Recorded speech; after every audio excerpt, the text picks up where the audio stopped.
우리 같이 볼 말씀은 사사기 말씀이죠. 우리 사사기입니다. 어, 사사기는 이제 우리가 왕조 구분을 시대 구분을 했는데요. 첫 시대가 창조 시대였죠. 그 창조 시대가 끝나고 이제 족장 시대가 시작됩니다. 그래서 족장 시대가 꽤 길게 이어지죠. 아브라함도 족장이었고 우리가 구약에 나오는 많은 인물들이 그렇게 족장으로 보면 됩니다. 그리고 이제 그 족장 시대가 마치고 이제 세 번째 사사 시대가 우리 열리게 되죠. 사사 시대의 모습은 굉장히 짧은데요. 사사기를 통해서 우리가 알 수 있는데 사사기를 통해서 보는 이 시대의 모습은 굉장히 비관적입니다. 굉장히 혼란스럽고 혼돈스럽고 하나님이 적극적으로 역사하시지만 이 사사 시대는 굉장히 혼란스러워요. 그래서 어떤 의미에서 보면 오늘의 시대가 이 사사 시대에 일어났던 그런 모습들을 반복하고 있지 않나 싶을 만큼 사사 시대의 모습이 오늘의 시대와 또 유사하기도 합니다. 그래서 한눈에 보는 사사기 우리가 살펴보면요. 저자는 정확하게 알려지지 않았죠. 그리고 유형은 역사서입니다. 그리고 사사기의 목적은 약속의 땅에서 일어난 초기의 혼란상 그리고 하나님 없는 사회의 모습을 잘 보여주고 있습니다. 이미 약속의 땅에 들어갔습니다. 그리고 그 땅을 지도상으로 분배를 했습니다. 이걸 그 전쟁을 통해서 취해야 되는데 이 사사 시대에 보면 이스라엘 백성들이 적극적이지 않습니다.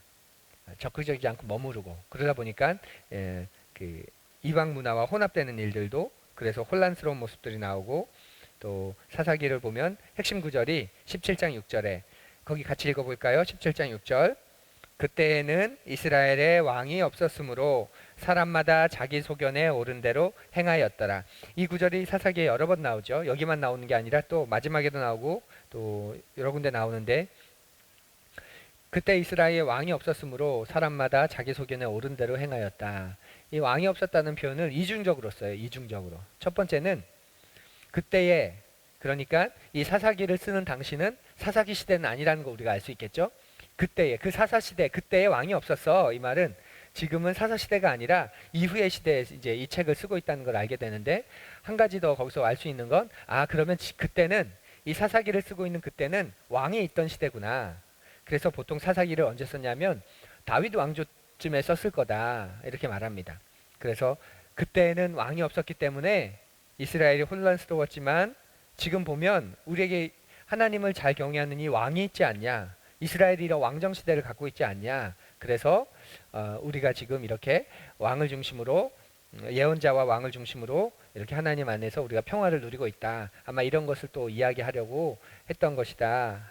보는 그런 부분이 있고요. 또 하나는 이스라엘의 왕이 없었다는 말은 참된 왕, 만왕의 왕, 하나님 여호와 하나님이 계시죠.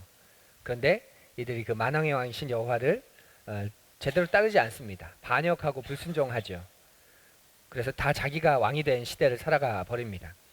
그래서 자기 소견에 옳은 대로 행하였다. 이 말은 자기가 왕이 됐다는 말입니다.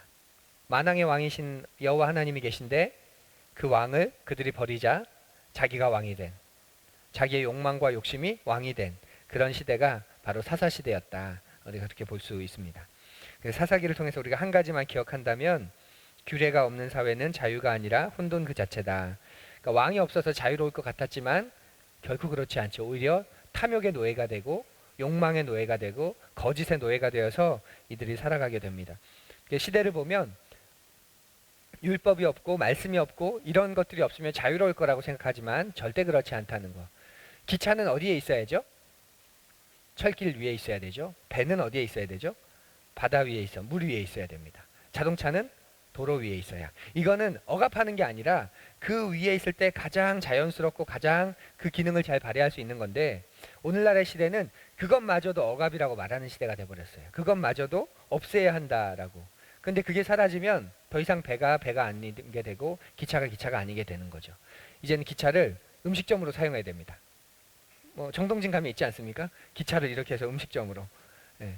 그렇게 돼버리는 시대가 돼버리는 거죠. 그리고 그걸 자유라고 말하고 그걸 자유롭다 이렇게 말하는데 그건 성경은 그렇게 말하지 않는다. 울타리가 필요하다라는 것. 그리고 울타리가 없는 사회는 자유로운 사회가 아니라 이제는 혼돈스러운 사회다. 그걸 우리에게 가르쳐 줍니다. 사사기는 그래서 내용도 그렇고 굉장히 짧습니다. 양은 많은데 우리가 지금 책을 우리 한 권 한 권 공부하는 목적이 한 부분 한 부분 그거 다 하려고 하는 게 아니라 이 전체적인 이야기를 보려고 하는 거기 때문에 사사기에 나오는 사사들의 이야기만 해도 굉장히 할 이야기들이 많지만 목적이 그게 아니라 전체적인 우리가 흐름을 보는 게 내용이죠. 그래서 사사기의 주요한 내용은 여호수아에서 왕조의 수리까지를 다루고 있고 사사기란 제목이 2장 16절에서 나옵니다. 여호와께서 사사들을 세우사 노략자의 손에서 그들을 구원하게 하셨으나, 그러니까 사사들을 세우신 시대다. 그래서 사사기라고 우리가 부릅니다. 근데 이 사사들은 전투만 이끈 게 아니라 재판까지도 합니다. 그러니까 이스라엘의 정치 지도자, 영적 군사 지도자, 영적인 지도자, 이게 다 사사라고 보시면 돼요. 그런데 이게 이제 나눠지는 게 왕정 시대. 이제 왕정 시대가 되면 정치 지도자 그리고 종교 지도자 이렇게 나눠집니다. 근데 사사 시대까지는 뭐 아브라함도 그렇고 이 사사들도 그렇고 정치 지도자이면서 종교 지도자이면서 뭐 영적인 지도자이면서 이렇게 되었던 거죠. 그래서 사사들은 전투만 이끈 게 아니라 재판도 담당했고, 그래서 사사기를 옛날에는 판관기, 재판관 할 때 판관기라고 불렀습니다. 왜냐하면 이들이 재판도 했기 때문에 이런 정치적인 역할도 감당했기 때문에 판관기라고 부르기도 합니다. 하지만 주로 우리가 사사기를 통해서 주로 보는 부분 가운데 하나가 종교적인 제의를 행함으로 영적 지도자의 역할을 담당하기 때문에 우리는 사사기라고 부르는 게 우리에겐 친숙하죠. 사사기의 1, 2장을 보면 분배받은 땅을 차지하지 못하는 이스라엘의 모습이 아주 분명하게 드러납니다. 여호수아의 죽음 이후 이스라엘은 가나안 사람들을 다 쫓아내라는 하나님의 명령을 끝까지 수행해야 하는데, 그래서 그 땅을 소유하고 가나안 사람들이 숭배했던 우상과 제단을 모두 부숴야 하는데 이스라엘은 그것을 명령대로 행하지 않습니다. 오히려 쫓아내지 못합니다. 그리고 쫓아내지 않았다는 게 정확한 표현이죠. 그냥 좋은 거예요, 그렇게 사는 게. 그래서 오히려 가나안 사람들과 이웃해서 살기로 결심했고, 심지어는 가나안의 우상을 섬기기 시작합니다. 우리 2장, 저기 잘못 기록했는데 2장 2절입니다. 한번 2장 2절 찾아보시겠어요? 사사기 2장 2절. 가나안 땅에서 이제 가나안 족속을 몰아내야 되고 그 이방 문화와 우상 신들을 다 회폐하고 무너뜨려야 되는데 이스라엘 백성이 너무도 쉽게 그냥 흡수해버리고 동화돼버리고 그냥 함께 해버립니다. 그래서 못한 게 아니라 이제는 안 하게 되는 거예요. 전쟁을 못한 게 아니라 이제 더 이상 전쟁을 안 하는 거죠. 그래서 하나님이 이렇게 노하십니다. 2장 2절 우리 같이 읽습니다. 너희는 이 땅의 주민과 언약을 맺지 말며 그들의 제단들을 헐라하였거늘 너희가 내 목소리를 듣지 아니하였으니 어찌하여 그리하였느냐. 그러니까 2장에 바로 말씀하시는 거죠. 그러니까 여호수아서에서 여호수아가 죽잖아요. 그러면서 분배를 했잖아요. 그러면서 여호수아가 죽으면서 시작된 게 사사시대인데 뭐 10장, 20장 갈 필요도 없이 2장을 보면 여호수아가 죽자마자 이들은 따르던 길에서 돌이켜 버리는 거죠. 가장 대표적인 게 산당, 우리가 산당이라고 많이 하는 기브온 산당 들어보셨죠? 산당. 그러니까 산당을 부숴야 되는데 산당을 더 이상 부수지 않아요.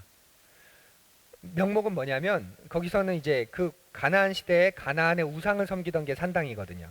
하나님은 성막을 지으라 말씀하셨고 그 다음에 성전을 지으라 하셨지 뭐 산당을 지으라고 말씀하신 적이 없습니다. 근데 이스라엘은 산당에서 예배를 드립니다. 그러니까 이 산당은 가나안 시대에 가나안의 신들을 섬기던 우상들을 섬기던 그들의 이제 어떤 성전이죠. 근데 그 가나안을 정복하고 가나안을 흡수하면서 그것을 부수지 않습니다. 그리고 우리가 이제 산당에서 예배드리겠다. 굉장히 좋은 것 같아요. 산당에서 예배드리겠다. 근데 산당에서 예배를 어떻게 드리냐면 이스라엘의 방식으로 예배를 드리는 게 아니라 왜냐하면 이스라엘의 방식으로 예배드리는 건 성전이었어요. 성막이었고 거기는 하나님 말씀하신 대로 앞들이 있고 물두멍이 있고 또 들어가면 성소가 나오고 지성소가 나오고 그러니까 거기서는 예배를 하나님이 원하신 대로 드릴 수밖에 없는 거죠. 근데 산당을 가면 그런 게 없죠. 그러니까 더 이상 그런 하나님 말씀하신 게 무의미해지면서 어떻게 거기서 예배드리냐면 이젠 이 가나안 사람들이 자신들의 신을 섬기던 방식대로, 왜냐하면 그걸 가장 잘 표현하려고 지어놓은 게 산당이잖아요. 그러니까 거기서는 이스라엘 백성들이 우리가 여기서 하나님을 섬길게요. 되게 좋은 것 같아요. 왜냐하면 곳곳마다 산당들이 있었기 때문에 우와 이제 이 가나안 땅 곳곳에 하나님을 섬기는 우상을 섬기던 산당들이 이제 하나님을 섬기는 산당으로 변화되고 이제 그 산당들이 이제 여호와 하나님을 찬양하는 곳이 되었다.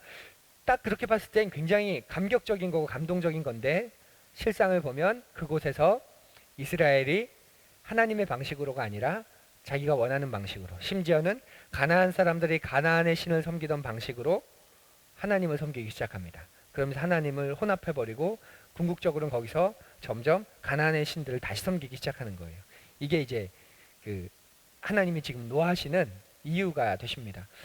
하나님의 입장에서 보면, 우리의 입장에서 보면 좋은 게 좋은 거라고, 저거 부실 필요 없이 그냥 저기서 그냥 그대로 예배드리면 얼마나 좋아. 충분히 그럴 만한데 하나님은 예배를 드리는 단계와 순서를 굉장히 세밀하게 해놓으셨죠. 근데 그걸 더 이상 못한다는 건 더 이상 하나님이 원하신 대로 예배가 불가능하다는 말이 되고, 그래서 이스라엘 백성들은 거기서 이방신들이 섬기던 방식대로 여호와 하나님을 섬기면서 종국에는 이방신을, 우상을, 거짓신을 섬기게 된다는 것, 그것을 우리가 여기서 볼 수 있습니다. 그래서 좋은 게 좋은 게 아니다.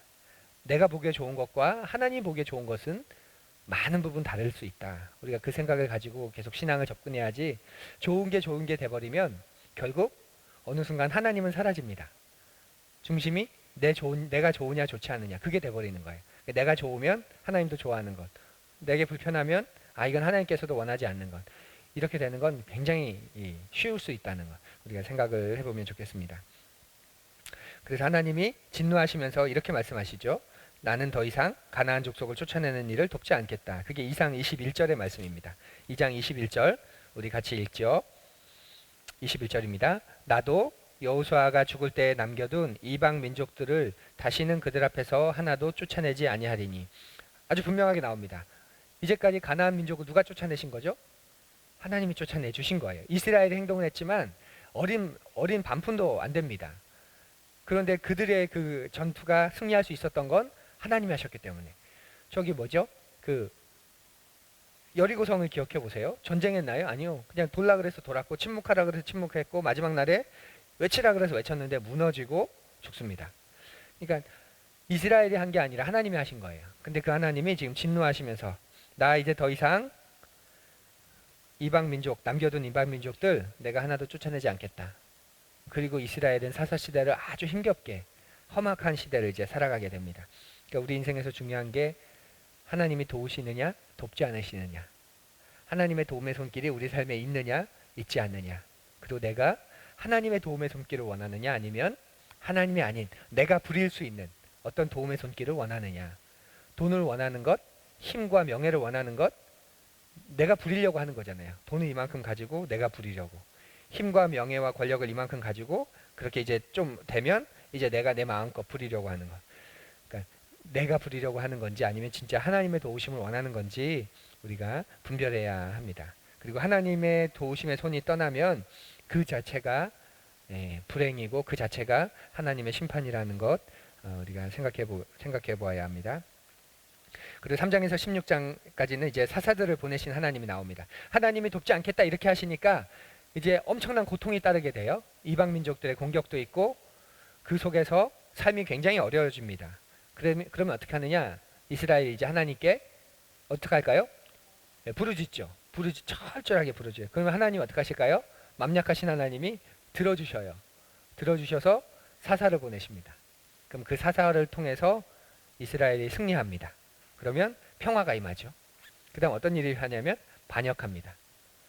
공격받습니다. 부르짖어요. 보내주셔요. 평화가 임해요. 반역해요. 이게 계속 반복되는 게 바로 사사입니다. 그러니까 사사를 보내셨다 이 말은 이스라엘 백성이 지금 심판을 받고 있다는 말입니다. 그 고통 가운데 있다는 말이죠.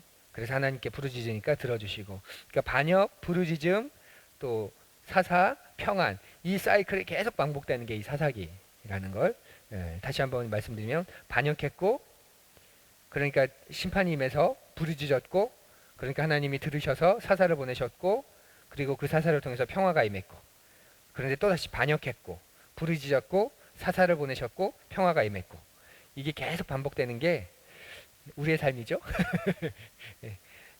이 삶이 우리 사사기가 우리에게 가르쳐주는 정말 그러니까 이걸 진지하게 받아들이는 분은 지혜로우신 분인 거고요. 영안이 열리신 거고 영적으로 지혜로우신 거고 삶의 인생이 지혜로우신 분이고, 이건 그냥 사사기 아이고 이렇게 하고 넘어가는 분은 아직도 많이 하나님의 연단과 하나님의 은혜를 그 연단을 받아야 되는 그런 삶이 되는 거죠. 예. 3장에서 이스라엘이 우상을 섬기니까 하나님이 메소포타미아 왕에게 그들을 이제 지파들을 정복하게 해버리십니다. 그래서 부르짖으니까 사사 온니엘을 보내시고 사사 온니엘을 통해서 평화가 임하는데 또다시 불순종해요. 그래서 하나님이 이번엔 모압을 통해서 이스라엘을 치게 하셔요. 이스라엘이 부르짖으니까 사사 에훗을 보내셔서 또 이스라엘을 구원하십니다. 이게 이제 3장이 계속 반복되는 이야기입니다. 4장 5장도 마찬가지이고요. 이스라엘이 또다시 범죄합니다. 그러니까 이제 사사 드보라, 여사사 드보라를 보내시고 바락의 군대와 함께 이제 해서 그 군대 장관, 가나안의 군대 장관 시스라가 패하게 되죠. 6장에서 8장은 미디안의 지배를 갖습니다. 왜냐하면 또 반역했거든요. 그래서 이번엔 여호와의 목전에서 반역을 했다. 6장 1절을 보시면 제가 읽어드릴게요. 6장 1절. 이스라엘 자손이 또 여호와의 목전에 악을 행하였으므로, 그러니까 하나님 눈앞에서 악을 행했다라고 말할 만큼 적극적으로 또 악을 행합니다. 그러니까 하나님이 그들을 심판하시죠. 그러니까 또다시 부르짖었고 우리가 잘 아는 기드온을 택하셔서 기드온 사사를 그들에게 보내주십니다. 근데 기드온이 참 겁이 많은 사람이었어요.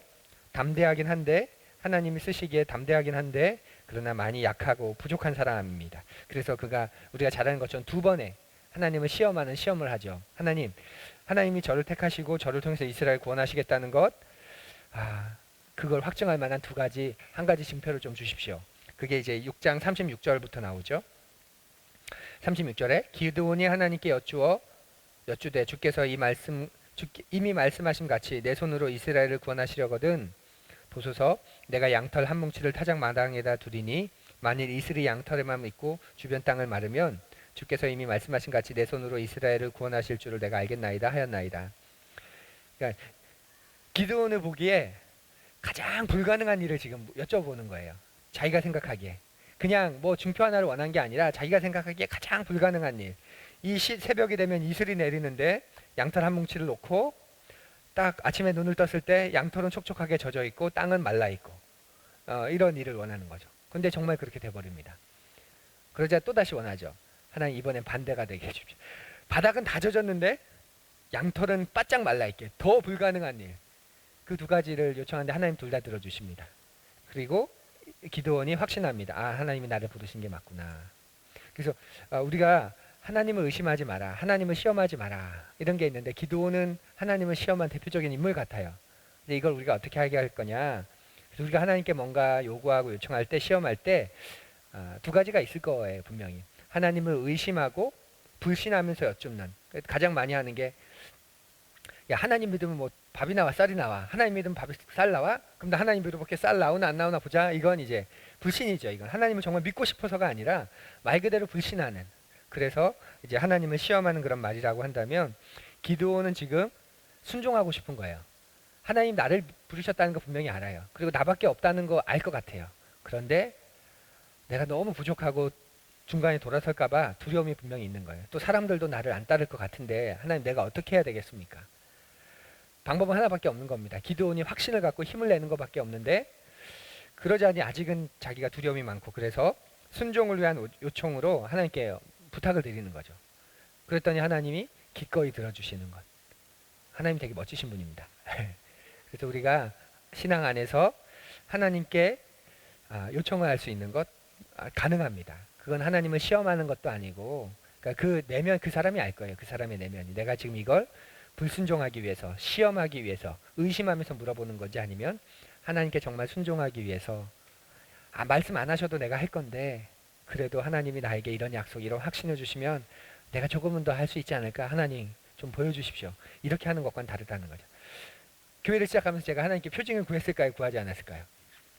네, 제가 3가지 구했습니다. 3가지. 한 가지는 이미 들어주셨고 2가지는 지금 계속 구하고 있습니다. 그래서 그걸 안 들어주셔도 계속 갈 거예요. 그런데 그런 표징들이 있을 때 제가 더 내적으로 확신하고 나중에 어느 순간 그것이 다 이루어졌을 때, 담대하게 이야기했을 때 하고 그 공동체에 있는 사람들 역시도 확신하고 분명할 수 있고, 그걸 표징으로 구하셨는데 하나님이 이 표징을 이제까지 들어주고 계셨었구나. 그래서 쉽게 얘기 안 하려고요. 저는 3가지를 구했는데 1가지는 이미 들어주셨고 2가지는 제가 계속 구하고 있습니다. 그래서 그런 표징들은 하나님을 시험하는 게 아니라는 것. 그래서 그런 나름의 표징들을 저는 한두 가지씩 계속 때마다, 내 삶의, 내 신앙의 때마다, 왜냐면 하나님이 들어주시니까 그 다음에는 또 다른 표징, 또 다른 표징들을 구하면서 그렇게 담대하게 나아가면 참 좋겠다 싶습니다. 그런데 9장에 기드온이 죽습니다. 그러니까 이스라엘은 너무도 쉽게 바알을 숭배합니다. 이해되세요? 기드온이 죽자마자 바알을 숭배해요. 문제가 뭐냐면 기드온에게 자녀가 몇 명이 있었냐? 70명 있었습니다. 그 말은 기드온이 굉장히 많은 부인을 거느렸다는 말이고, 이건 신명기에서 이미 신명기에서 하나님께서 모세에게 말씀하신 많은 아내를 두지 마라, 많은 자녀들을 두지 마라, 많은 말과 마병을 두지 마라. 강함은 말의 힘에서 나지 않고 말의 힘줄에서 나지 않고 군대의 많고 적음에서 있지 않고 여호와 하나님으로부터 나온다. 이미 신명기에서 말씀해 주셨어요. 레위기에서, 신명기에서. 그런데 사사시대에 아무도 그 말에 주목하지 않은 거죠. 대표적인 게 사사조차도. 그래서 기드온은 자녀들 70명 낳습니다. 70명. 그러니 기드온이 죽고 난 다음엔 이 70명의 자녀들이, 그들 가운데 아들들이, 그 70명의 그 아들들이 자기를 따르는 사람들을 분명 조직했을 거고, 그들을 쫓으면서 나눠졌을 거고, 이스라엘이 이제 신앙 공동체인데 산당을 중심으로, 곳곳에 흩어져 있는 산당을 중심으로 아마 무리를 지었을 거고, 그러다 보니까 이제 쉽게 바알을 향해서 이들이 나아가게 될 수밖에 없는 거죠. 그래서 다시 하나님의 심판이 임하고 아비멜렉이 기드온의 아들들을 죽인 다음에 이스라엘을 다스립니다. 그런데 이런 아비멜렉도 데베스 도시를 정복하려다가 죽음으로 형벌을 받게 되고, 계속해서 10장부터 이제 하나님이 가나안 사람들과 전쟁을 하는 이스라엘을 돕기 위해서 계속 많은 지도자들을 보내는 것, 이것이 계속 반복입니다. 계속 이 반복입니다. 이 반복. 예, 저기. 그리고 13장에서 16장까지는 이제 블레셋이 쳐들어와요. 그래서 블레셋이 쳐들어올 때 하나님이 가장 우리에게 유명한 사사 삼손을 보내주시죠. 그리고 이 삼손을 통해서 철저하게 이제 블레셋을 물리치게 하시는데, 이 사사 삼손도 마지막에는 타락하게 됩니다. 한 블레셋 여인에게, 블레셋으로부터 구출하기 위해서 삼손을 세우셔서 블레셋을 이기게 하셨는데, 이 삼손은 블레셋에 있는 한 여인의 꿰매 빠져서 이제 몰락하게 되는 거죠. 그리고 힘을 다 잃어버립니다. 여기서 질문해 볼까요? 삼손의 힘의 근원 어디죠? 삼손의 힘의 머리카락. 예. 머리카락에 삼손의 힘이 있다. 우리 16장 20절 한번 볼까요? 16장 20절. 16장 20절. 자, 블레셋 여인 들릴라가 나오죠. 자, 16장 20절 우리 같이 읽어보죠. 들릴라가 이르되 삼손이여 블레셋 사람이 당신에게 들이닥쳤느니라 하니, 삼손이 잠을 깨며 이르기를 내가 전과 같이 나가서 몸을 떨치리라 하였으나 여호와께서 이미 자기를 떠나신 줄을 깨닫지 못하였더라. 그러니까 19절에 보면 머리카락이 잘렸어요. 그리고 20절에 나가서 싸우려고 하는데 힘이 없어요. 왜냐하면 20절 마지막에 나오죠. 여호와께서 이미 자기를 떠나신 줄을 깨닫지 못하였더라. 그러니까 삼손의 힘의 근원은 뭐냐면 여호와, 사사로 세우셨다는 것 자체가 내 영이 너와 함께 한다는 뜻이에요. 그러니까 사사 삼손의 힘의 근원은, 모든 사사들의 힘의 근원은 여호와 하나님과 함께하는 것이었습니다. 근데 삼손은 그게 어떻게 드러나냐면 나시린 서약을 했기 때문에 나시린의 모습을 유지하는 것에서 이제 그게 나타나는 거죠. 나시린을 서약을 했으니까 머리를 삭도를 대지 않고 칼을 대지 않고 또 시체를 만지지 않고 포도주를 취하지 않고, 이제 이런 나시린의 상징들이 그에게 있었는데 하나하나 무너져요. 죽은 사자의 턱뼈를 취해서 사람을 죽이잖아요. 그 전쟁에서 이기잖아요. 전쟁은 비록 이겼지만 그건 나시린 서약을 이미 위반한 겁니다. 죽은 시신을 만지면 안 되는 거거든요. 그리고 그가 골아 떨어진 게 또 술을 마신 것이기도 하고. 그러니까 지금 나시린으로서 금해야 될 일을 하나하나 금하다가 마지막에 머리카락까지 완전히 사라지는 겁니다. 이 말은 그가 이제 하나님으로부터 완전히 멀어졌다. 그래서 하나님이 그에게서 떠났다. 이 말이 되게 되는 거죠. 그렇게 돼서 이제 비참하게 눈까지 뽑히면서 조롱거리로 잡혀갔다가 마지막에 우리가 잘 아는 것처럼 한 번에 복수를 하죠. 기둥 2개를 무너뜨리면서 자기를 조롱하려고 나왔던 블레셋 사람들을 죽습니다. 그래서 자기가 사사 있을 때보다 그때 죽은 블레셋 사람들이 더 많다고 말하는데, 그때 이제 이 힘의 근원이 어디냐면 보면 머리카락이 자라기 시작했다고 나와요. 근데 그 말은 다른 말로 이야기하면 그가 그 시간 속에서 하나님을 찾고 구하면서 하나님과의 관계가 회복되기 시작했다. 그래서 마지막으로 사사로서의 역할을 하도록 하나님이 그에게 은총을 베푸신 거다. 이렇게 보게 됩니다. 그래서 힘의 근원, 사사들의 힘의 근원, 하나님이 택하신 사람들의 힘의 근원은 어디 있냐면 어디에 있는 거죠? 하나님의 영, 나와 함께 하신 하나님의 영. 오늘날 표현이라면 성령 하나님에게 있다는 것. 성령께서 떠나시면 우리에겐 더 이상 힘이 없다는 것. 이스라엘 민족에게 하나님이 떠나셨잖아요. 더 이상 쫓아내지 않으니까 내가 더 이상 너희들 떠나버리겠다고 떠나신 거고, 더 이상 너희를 돕지 않겠다 해서 떠나신 건데, 그러고 나니까 너무 험악한 세월이 찾아와서 부르짖고 부르짖었더니 떠나셨던 하나님이 다시 와주신 거잖아요. 그런데 그들조차도 또다시 돌이키고, 그럼 하나님이 떠나시고, 그러니 또다시 험악하고, 계속 이게 지금 반복되는 거고, 사사들의 삶 역시도 그것이고, 사사 삼손이 보여주는 것도 바로 그것입니다. 그러니까 삼손의 힘의 근원은 하나님의 임재다. 하나님과의 관계, 바로 성령 하나님. 그래서 우리 역시도 마찬가지다. 우리 힘의 근원, 하나님이 우리를 도우셔서 우리가 쌓아놓은 명예, 뭐 재물, 혹은 어떤 힘, 거기에 우리의 힘의 근원이 있지 않다는 것. 우리의 힘의 근원도 역시 하나님의 임재, 하나님과 함께하는 그 성령 하나님에게 우리에게 힘이 있지, 우리가 그분을 떠나게 되면, 더 이상 그분을 의지하지 않게 되면 우리도 아무것도 힘이 없게 된다는 걸 여기서 볼 수 있습니다. 그렇게 되어서 17장부터 21장 또다시 불순종하는 이스라엘의 모습이 나오죠. 이스라엘은 계속해서 하나님께 불순종하고요. 사사기는 그 핵심을 하나로 정리합니다. 사사기의 마무리죠. 우리 거기 읽어볼까요? 그때에 이스라엘의 왕이 없으므로 사람이 각기 자기의 소견에 옳은 대로 행하였더라. 이게 사사기의 지금까지 이스라엘 삶의 공통점입니다. 그리고 놀랍게도 오늘 우리의 삶의 공통점 아닙니까?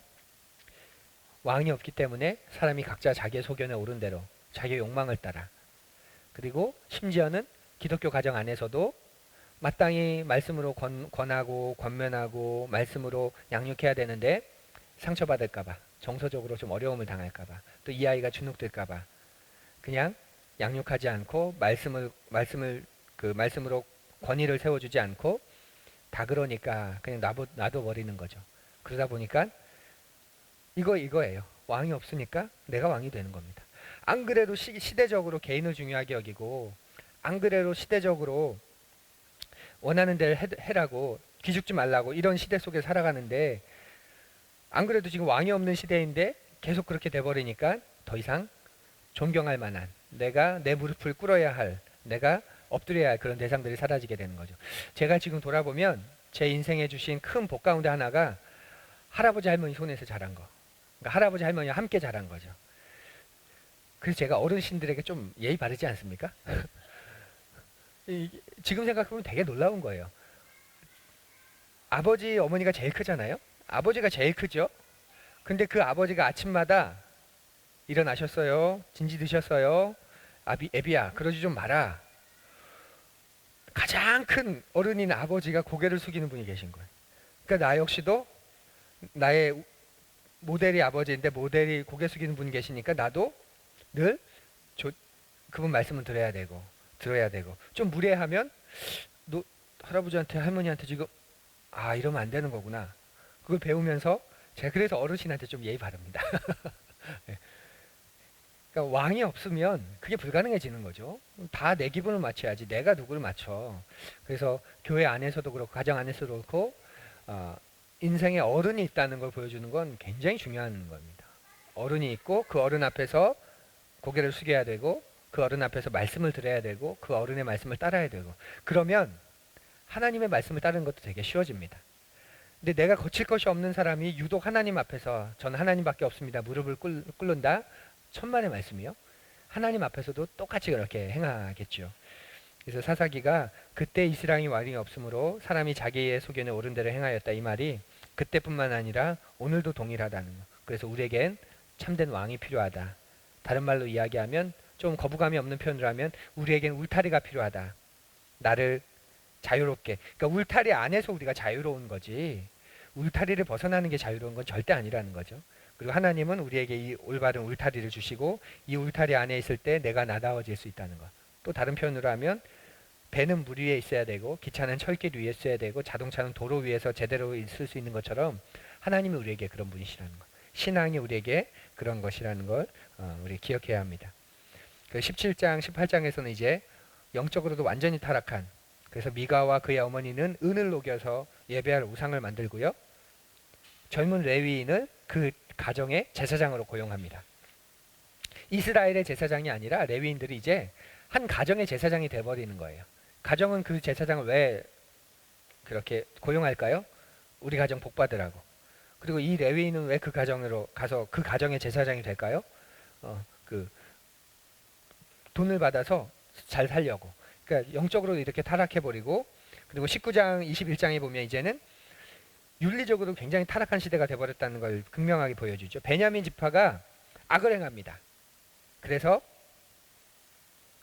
11지파가 이 베냐민 지파를 없애버리려고 합니다. 완전히 멸절시키려고 할 만큼.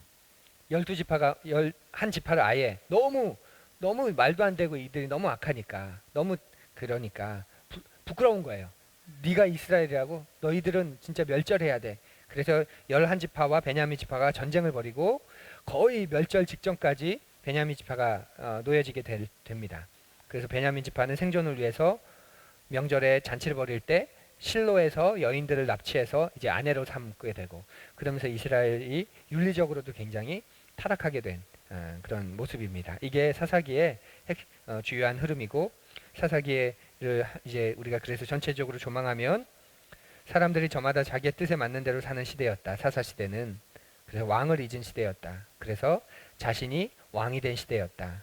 그리고 사회도 왕이 사라졌기 때문에 자유로운 게 아니라 왕이 사라졌기 때문에 철저하게 타락하고 또 철저하게 깨어진 세상이었다.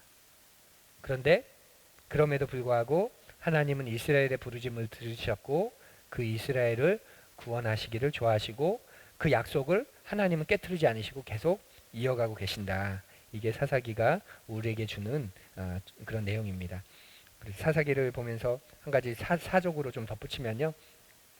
성경에 나오는 인물들을 우리가 너무 쉽게 좋아하거나 흠모하거나 존경할 필요는 저는 없다고 생각합니다. 왜냐하면 마지막에 비참한 사람들이 너무 많아요. 근데 한때 정점에 올랐었던 그가 하나님에게 가장 잘 쓰임 받았을 때의 모습만 우리가 생각하면서 너무 좋아하면 그건 좀 왜곡될 수 있다는 거. 솔로몬이 대표적이죠. 또 기드온도 마찬가지고, 기드온 정말 좋은 사람입니다. 그런데 그 말년에 보면 정말 부끄러운 모습입니다. 그리고 삼손도 마찬가지고, 삼손 힘세다고 삼손 좋아했다간 정말 비참해지는 거죠.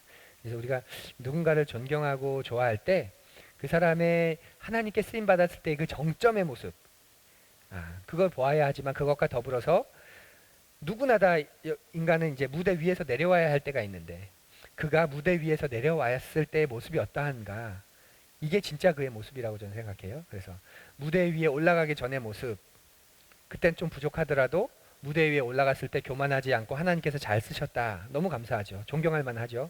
그런데 그가 무대 밑으로 내려와서 마지막에 하나님 앞에서 또 어떠하였냐. 그때 모습도 우리가 좀 보면서 그 한 사람을 대할 수 있다면 참 좋겠고, 우리가 또 이 시대 속에 살아가는 사람들도 그렇게 보아야 하지 않을까요? 끝이 아름다운 사람, 우리 역시도 마찬가지고 마지막이 아름다운 사람들, 그런 분들의 삶을 본받고 또 존경하고 그렇게 살아가는 게 참 좋겠다. 그리고 그게 진짜 하나님 기뻐하시는 인생이겠다 하는 그런 생각이 있습니다.